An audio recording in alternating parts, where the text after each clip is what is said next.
Cool. So working from this box frame again, if when we're looking for the knee elbow escape, cool. If our opponent brings that knee high, sometimes it's not in range to scoop up, especially if it comes nice and high here. We should be able to stop that if we're doing a good job with the knee elbow escape. That's the job of this elbow. But sometimes it does happen that it's up too high and we can't scoop it up.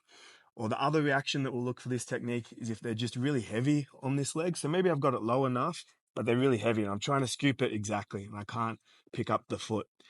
When that happens, we'll start attacking on the other side of the mat instead.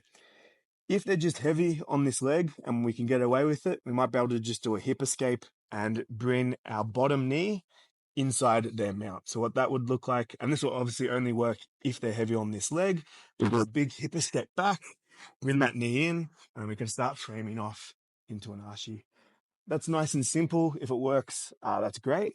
But sometimes we feel like that's not enough, right? So maybe they have a more balanced mount, and we feel like we can't hip escape, but they are still heavy on this leg or it's high.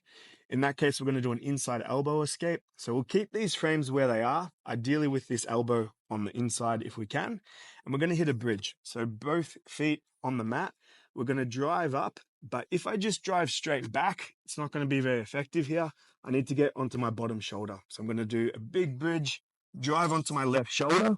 And I want to get my hips high here because the higher my hips are, the more I'll be able to lift up Jesse's left leg off the mat and make space once again to do my left knee.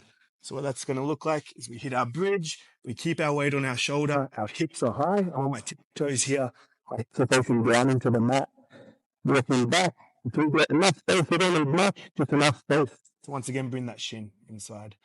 Once that shin's in, our other leg that's outside of the mount can just come all the way around, heel to knee connection, and then we're in on a single leg X or ashi.